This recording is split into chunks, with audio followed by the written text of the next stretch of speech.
When we start learning piano, it's very normal to make mistakes. It's actually part of the learning process. But some mistakes can slow down your progress, and this is why it's important to notice them and to correct them slowly. So in this video, I'll talk about the 10 mistakes I see the most to give you an advance and start correcting them. So my name is Maureen and welcome to Online Rock Lessons.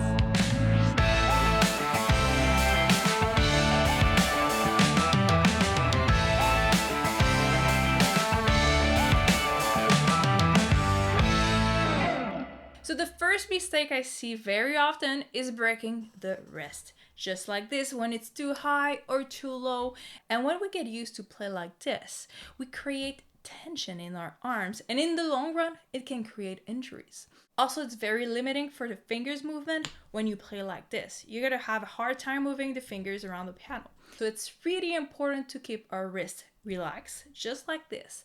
And it should be aligned with the hands. So we keep the hands very round, the wrist right here, and there's actually nothing going on in the wrist here. So when we play, we just keep it like this, and you won't hurt yourself. The second mistakes I see very often is when people practice in kind of a wave. Like if you're practicing once a week for 5 hours. Yes, you might see a bit of a progress here because you're practicing, but in reality, we get a much better technique and results by practicing less but more often. When we start, it's much better to try 30-minute session every other day, or even in the best case, every day. You'll get a higher level of brain connection and musical skill when practicing regularly. We learn a musical instrument by repetition. Now the next mistake is to play with straight fingers on the piano like this.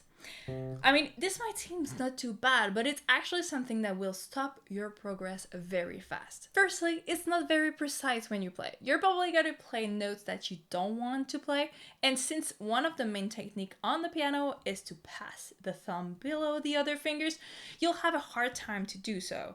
Like, it's not easy to do it like this. So it's super important to start playing on the fingertips. So basically we have the 2, 3, and 4 fingers on the fingertips. The 5th one is on the fingertip, but just a little bit outside here. And the thumb is gonna be on the side here. So when you place your hand on the piano, make sure it's round. You play on the fingertips, the side here, and this is how you should be playing. Not like this, but like this. It's gonna give you a much better technique and you're gonna be able to do anything with it. The next mistakes I see is when people write all the notes on the music sheet. And here I don't talk about 1 or 2.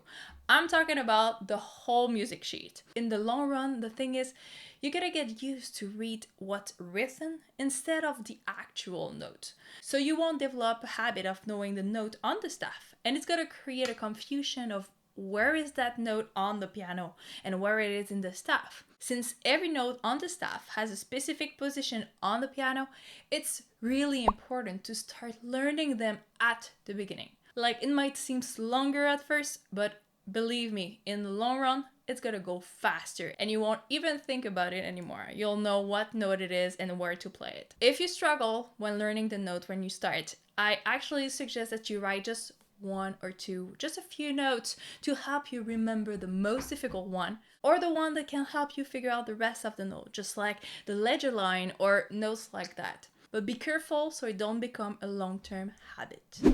Now, the 5th mistake I see so often with beginners is trying to guess the upcoming notes on the sheet instead of reading them. Unless you really know the song well, trying to guess the note is actually a good way to learn mistakes. And it will just take more time to learn the song. And then when we practice those mistakes, it's even harder to unlearn them. So taking the time to search the notes, even if it seems longer at first, will actually be the easiest and the fastest way to learn to read music. The best trick is to keep a staff cheat sheet on the piano to help you find the right notes. Alright, now the next mistake I see so often is learning music only by ear.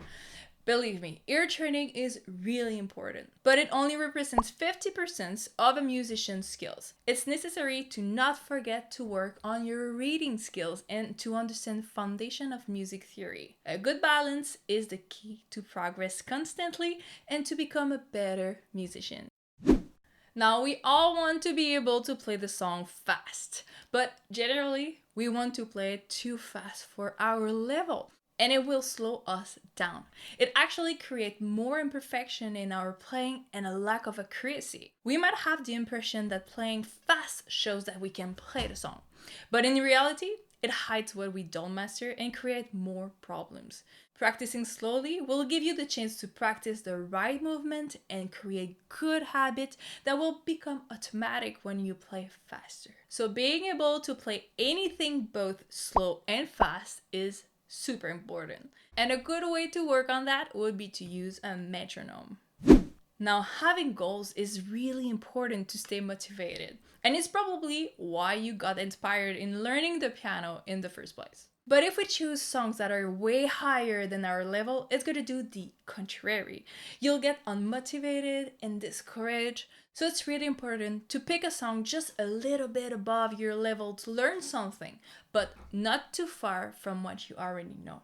In today's world, there's so many versions of a song that you can find on the internet that there's usually a good version for your level. The main goal is to constantly progress with songs that you love.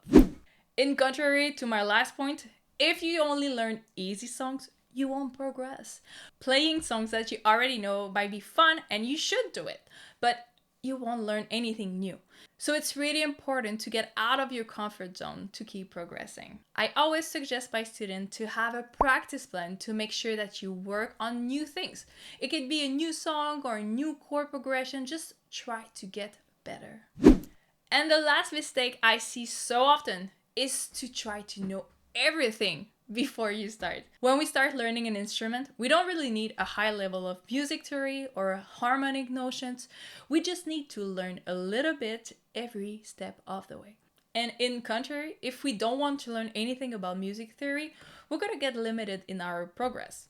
We don't need to know everything before we start, but we need a good balance to keep progressing. And most students start learning with software such as Synthesia that just shows you what note to touch on the piano. I mean, it's cool for a minute, but if you only learn this way, you won't develop the right skills to learn music by yourself. So this is why we need to be careful when we learn an instrument to find a good balance between theory and the pleasure of learning a song. Now, this is exactly why I created an online piano academy to guide you through your learning journey and to teach you exactly what you need to learn and when you need to learn it. The perfect balance between music theory and songs with a unique support from real teachers to make sure that you keep progressing. So I'll leave the link in the description below.